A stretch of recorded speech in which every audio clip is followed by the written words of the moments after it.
دیکھیے ایک نئی چیز آپ کو بتا دوں، شاید آپ کے ذہن میں نہ ہو۔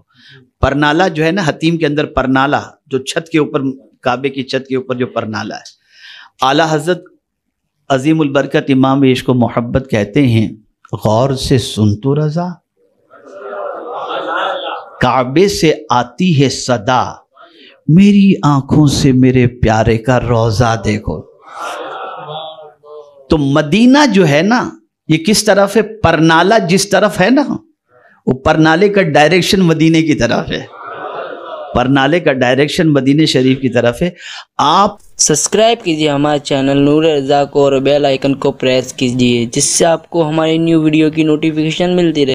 میرے پیارے آقا صلی اللہ علیہ وسلم کے پیارے دیوانوں، میں جب کعبے کے اندر انٹر ہوا، صرف تحدیث نعمت کی خاطر کوئی یہ نہ سوچے دیکھو اپنی بڑائی، استغفر اللہ، قطعی صرف بتا رہا ہوں آپ کو، اللہ کرے کہ آپ کو بھی سعادت نصیب ہو جائے۔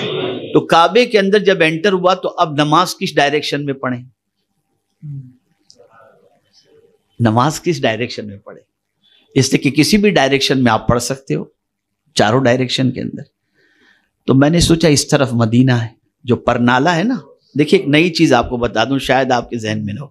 پرنالا جو ہے نا، حتیم کے اندر پرنالا جو چھت کے اوپر، کعبے کی چھت کے اوپر جو پرنالا ہے، اعلیٰ حضرت عظیم البرکت امام عشق و محبت کہتے ہیں، غور سے سن تو رضا، کعبے سے آتی ہے صدا، میری آنکھوں سے میرے پیارے کا روضہ دیکھو۔ تو مدینہ جو ہے نا، یہ کس طرف ہے؟ پرنالا جس طرف ہے نا، وہ پرنالے کا ڈائریکشن مدینے کی طرف ہے، پرنالے کا ڈائریکشن مدینہ شریف کی طرف ہے۔ آپ جیسے ہی استلام کر کے یا حجر اسود کا بوسہ لے کر کے آپ جیسے ہی جائیں گے تو حتیم اس کے بالکل اپوزٹ سائڈ کا جو ہے وہ مدینہ منورہ ہے۔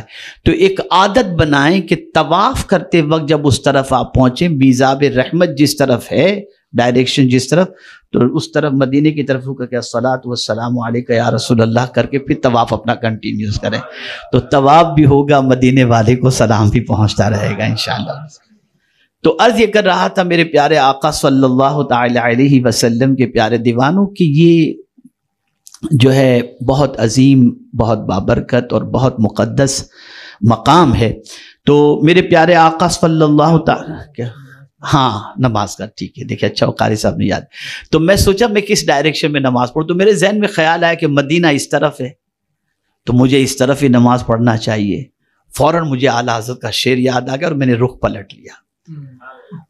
اعلیٰ حضرت عظیم البرکت امام عشق و محبت فرماتے ہیں، پیش نظر وہ نو بہار، سجدے کو ہے دل، سجدے کو دل ہے بے قرار، روکیے سر کو روکیے، ہاں یہی امتحان ہے۔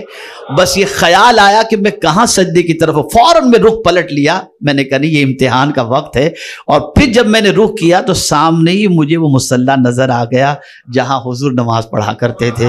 الحمدللہ رب العالمین، پھر وہاں پر سجدہ کرنے کی سعادت نصیب ہوئی، وہ بھی میں نے اس جگہ پر سجدہ کیا جہاں حضور صلی اللہ علیہ وسلم قیام فرما ہوئے تھے، یعنی کھڑے رہنے کی جگہ پر میں نے سجدہ کیا تاکہ میرا سر ہو مصطفیٰ جان رحمت کے قدموں کے نشان۔ تو عرض کرنے کا منشا یہ ہے کعبہ۔ آج بھی کعبہ شریف کے اندر بہت ساری ایسی چیزیں ہیں، خیر ہم تو الحمدللہ بہت زیادہ غور کر کے اس پر توجہ نہیں دے، اندر جانے کے بعد آدمی کی وہ سب کیفیت بھی نہیں رہتی، وہ ایک عجیب، آدمی سیڑھی پر قدم رکھتے گھبرانا شروع ہوتے کہاں جا رہا ہوں۔ تو خیر، تو میرے پیارے آقا صلی اللہ علیہ وسلم کے پیارے دیوانوں، یہ اللہ کا گھر ہے۔ پھر آپ اتنا بھی سوچو وہاں جانے کے بعد تھوڑا سا ٹھنڈے دماغ سے کہ آج ہم کعبے کا طواف آرام سے کر رہے ہیں، بالکل ٹھنڈے ٹھنڈے جو ہے وہ ماربل کے اوپر کر رہے ہیں، آسانی کے ساتھ کر رہے ہیں، لیکن حضور صلی اللہ علیہ وسلم کو اسی کعبے کے سامنے سجدہ کرنے پر آپ کی پیٹھ پر اوجڑی رکھی جاتی، آپ کو نماز پڑھنے نہیں دیا جاتا۔ میرے آقا کے احسان پر قربان جائیے اور صحابہ کی قربانی پر قربان جائیے کہ انہوں نے اتنی تکلیفیں برداشت کی اور آج ہمارے لیے آسانیاں ہو گئیں۔ اس احسان کو یاد کرو، اس قربانی کو یاد کرو۔